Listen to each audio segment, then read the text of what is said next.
All right, when it comes to like sports and exercising, balance is one of the most important things that you need to work on. Because you could be injured otherwise. So our buddy CJ Joreth from Joreth's Functional Fitness is here, and functional means we're learning things that are going to help us just in everyday life, really. Correct. Okay. So a lot of people, especially once you start getting older, end up losing their balance. They're scared to walk, scared to do certain movements.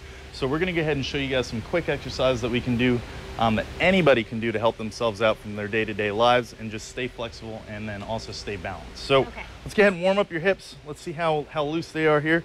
Right. We're going to go ahead and swing them around. All right.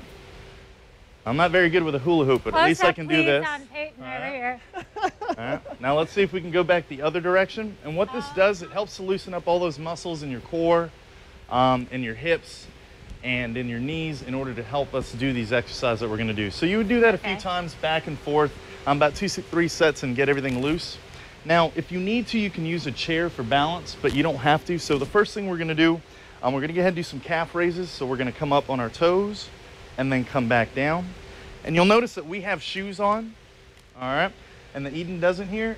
It's good to go ahead and transition and use these exercises with shoes and without shoes. So that way you can go ahead and practice, you know, having both, because you're going to be walking around with shoes sometimes and then without shoes at other There's times. probably more stabilization that you have to work on without shoes having that. So good job, Eden. And this really works those muscles in your feet too. So people don't think about it, but your feet are like hands. You know, they help you grab the ground and they keep you balanced. So let's go ahead and do our next exercise. Okay. All right. So we're going to go ahead and practice balancing on one foot. All right. So let's go ahead and stand on our right foot and lift our left leg. I'm very that left. That left. All right. Okay. Perfect. This one's tough. So here, if you want to make things more difficult, you can move around. You can extend to one side. See, I studied ballet at Juilliard for a little bit. Yeah. Okay. So me too. Look at this. It's like a regular ninja. Let's switch to the other side. And like I said, you can always use the chair for balance if you need to. So you can stand up on one leg. You can bring it to the front. You can bring it back behind you if you want. You can go to the sides. We really want to try and work all aspects of your balance when we do these exercises. All right, you got to watch out for Mark. He's really flexible, apparently. He's like an ice skater. Right. That's right. So we're going to go ahead and do one more. These are a little bit more difficult. All right. So we're going to go ahead and balance again on one foot. We're going to go ahead and extend one arm out. And extend the other leg back behind us and then pull back. This is like a counterbalance.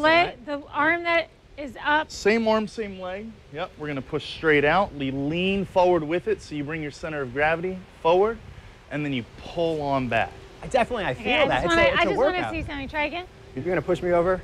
I know you, Eden. Check his abs. Make sure your core's staying tight. It's tight. Is the core tight? It's tight. There it is. Poke. Perfect. Poke, poke. But in all seriousness, if you can get to where you can do that, then obviously when you're on 2 feet, you're safer. Correct, because we're constantly shifting our balance anyway, but typically it's the, you know, the little step that we don't see, or maybe there's a crack and you end up tripping on it.